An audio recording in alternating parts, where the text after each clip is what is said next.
When you wish upon a star, you might just make nearly $100 billion in the process, and that is exactly where Walt Disney brought his company today. But what did he first do as soon as he made that wish? Walt Disney arrived in California in the summer of 1923 with a lot of hopes but little else. He'd made a cartoon in Kansas City about a little girl in a cartoon world called Alice's Wonderland, and he decided that he could use it as his pilot film to sell a series of these Alice comedies to a distributor. Soon after arriving in California, he was successful. A distributor in New York named M.J. Winkler contracted to distribute the Alice comedies on October 16, 1923, and this date became the start of the Disney Company. Originally known as the Disney Brothers Cartoon Studio, with Walt Disney and his brother Roy as equal partners, the company soon changed its name, at Roy's suggestion, to the Walt Disney Studio. Walt Disney made his Alice comedies for 4 years, but in 1927 he decided to move instead to an all-cartoon series. To star in the new series, he created a character named Oswald, a rabbit, and within a year he made 26 of these Oswald cartoons. But when he tried to get some more money from his distributor for a second year to make the cartoons, he found out that the distributor had kind of betrayed him and gone behind his back and signed up almost all of his animators, hoping to make the Oswald cartoons his own, for less money and without Walt Disney's involvement. On rereading this contract, Walt realized that he didn't own the rights to Oswald, but the distributor did.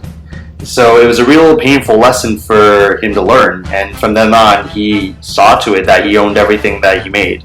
The original Disney studio had been in the back half of a real estate office on Kingswell Avenue in Hollywood, but as soon as Walt had enough money to move next door and rent a whole store for his studio, that small studio was sufficient for a couple of years, but the company eventually outgrew it, and Walt had to look somewhere else.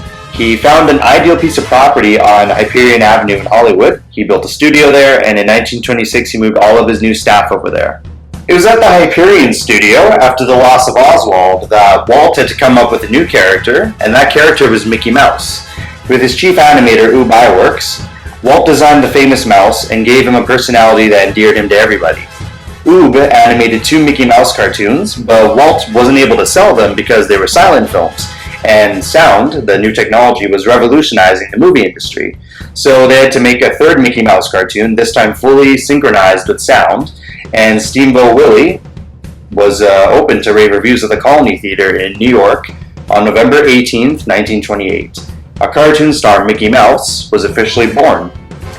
The new character was immediately popular, and a lengthy series of Mickey Mouse cartoons were in high demand and started to be made.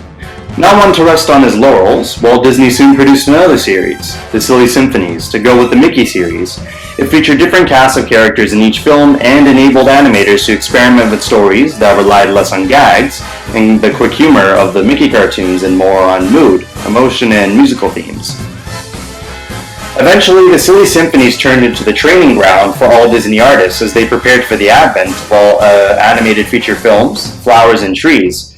A Silly Symphony and the first full-color cartoon won the Oscar for Best Cartoon for 1932, the first year that the Academy offered such a category. For the rest of that decade, a Disney cartoon won the Oscar every single year. While the cartoons were gaining popularity in movie houses, the Disney staff found that merchandising the characters was an additional source of revenue. A man in New York offered Walt $300 for the license to put Mickey Mouse on some pencil tablets he was manufacturing. Walt Disney needed the $300, so he said okay. That was the start of Disney merchandising. Soon, there were Mickey Mouse dolls, toothbrushes, radios, figurines, almost everything you could think of bore Mickey's likeness. The year 1930 was a big one for the mouse that started it all, though, as it saw the first Mickey Mouse book and newspaper comic book strip published.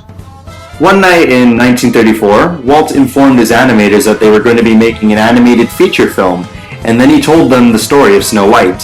There were some skeptics in the group, but before long everyone had caught on to Walt's enthusiasm, and work began in earnest.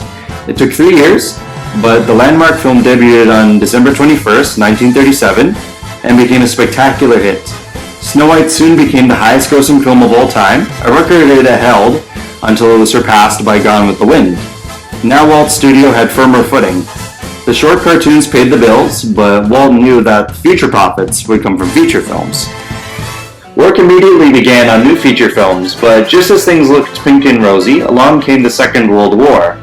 4 films were produced during 1940 to 1942, those being Pinocchio, Fantasia, Dumbo, and Bambi, all of them very costly, putting a lot of strain on the company due to the American economy's focus on the chaotic armed conflicts in Europe and the Pacific at the time. They did sneak in the occasional propaganda short every now and then, though. After many successful movies during the early 1950s, Walt was never satisfied with what he had already accomplished. As his motion pictures and television programs became successful, he felt a desire to branch out. One area that intrigued him was amusement parks. As a father, he had taken his 2 young daughters to zoos, carnivals, and other entertainment enterprises, but he always ended up sitting on the bench as they rode the merry-go-round and had all the fun. He felt there should be a park where parents and children could go and have a good time together. This was the genesis of Disneyland. After several years of planning and construction, the new park opened on July 17, 1955. This was a place that would be used as a pattern for every amusement park built since its opening, becoming internationally famous and attracting hundreds of millions of visitors every year. And Walt said that Disneyland would never be completed as long as there was imagination left in the world. And that statement still remains true today. New attractions are added regularly, and Disneyland is even more popular now than it was in 1955.